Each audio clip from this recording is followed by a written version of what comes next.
Sorry for the loss, of course. The game started an hour late of the time it should have started, and you had a cold start to the game, like a 12-0. I mean, was that one of the reasons of that cold start? If not, what was the reason for that? No, it's just us not doing what we know we needed to do. We have a very similar game plan versus Monaco. Those two are very similar teams, and we knew the things we needed to do. We knew we needed to handle the pressure. We knew we needed to rebound defensively. We knew we needed to move the ball, make extra passes. When we did do that, we were able to come back, cut the lead down to 1. When we got away from that, we were down 15, trying to create a miracle. So it was, as I've said all year, the only thing that can really stop us is us, and we stopped ourselves last night from a great opportunity to play for a championship tomorrow. I mean, you showed great character in the second quarter, especially, and as you said, you cut the lead to 2 points in the half. I mean, it was 1 point game at the end of the third quarter, but things that started to change at the end of the third quarter and the start of the fourth quarter. I mean, when did you feel like the game is slipping away? What made the difference in those crucial moments? I came out, honestly. I think that's what happened. We were playing. The lead came down to 1. You know, coach does a great job. He probably saw maybe I was fatigued or looked fatigued, I don't know. But, you know, I felt like coming off the court, you know, kind of took away some of the momentum we were going, the way we were playing, the way we were able to attack. And like I told a couple other media personnel here that at that point, Pana was playing to keep the lead. And if we would have taken the lead, I think that would have changed the whole dynamic of the game. We weren't able to do that. We ended up going down. Started the fourth quarter. Lessort starts with a dunk, gets the fans back into it, and then we started trying to win the game in 1 possession.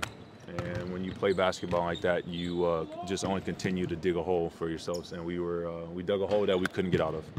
I mean, even though the ultimate goal has not been reached, the championship, of course, but you had a great season individually. Like, you had a 50-point game. You are the member of the first All EuroLeague first team.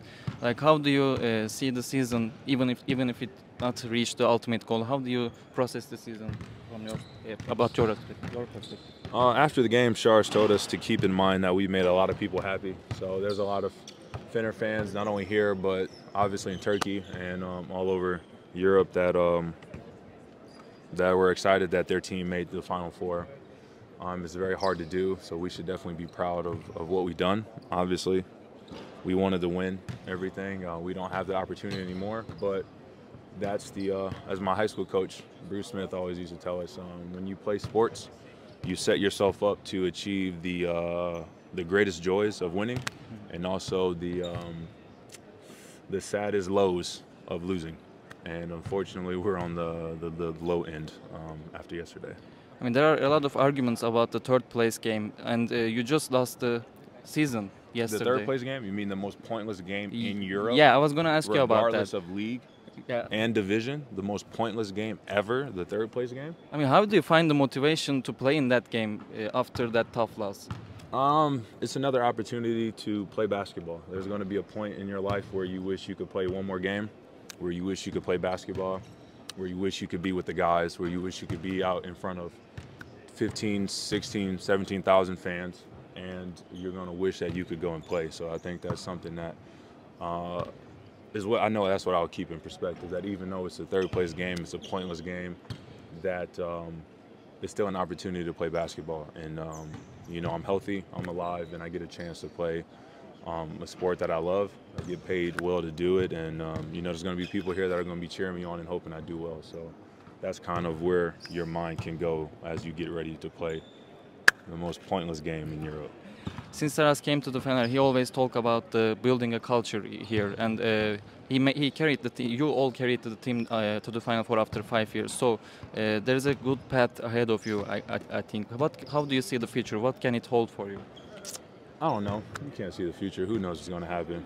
I mean, you got guys on the team who have contracts that maybe will be extended, maybe won't be extended. Maybe some guys won't be here. Maybe some guys will. You talk about building a culture. Culture is set with people and individuals.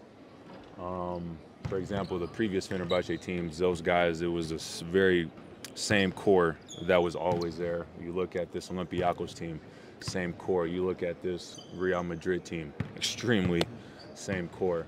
Pana is the outlier in terms of, you know, the guys that they got here, but sometimes tremendous talent can beat camaraderie and chemistry. But I have no idea what the future holds, you know. All I know is that I have today. I got to work out today. Feel good. Wish I would have made more shots last night than I made today, but you know, it is what it is.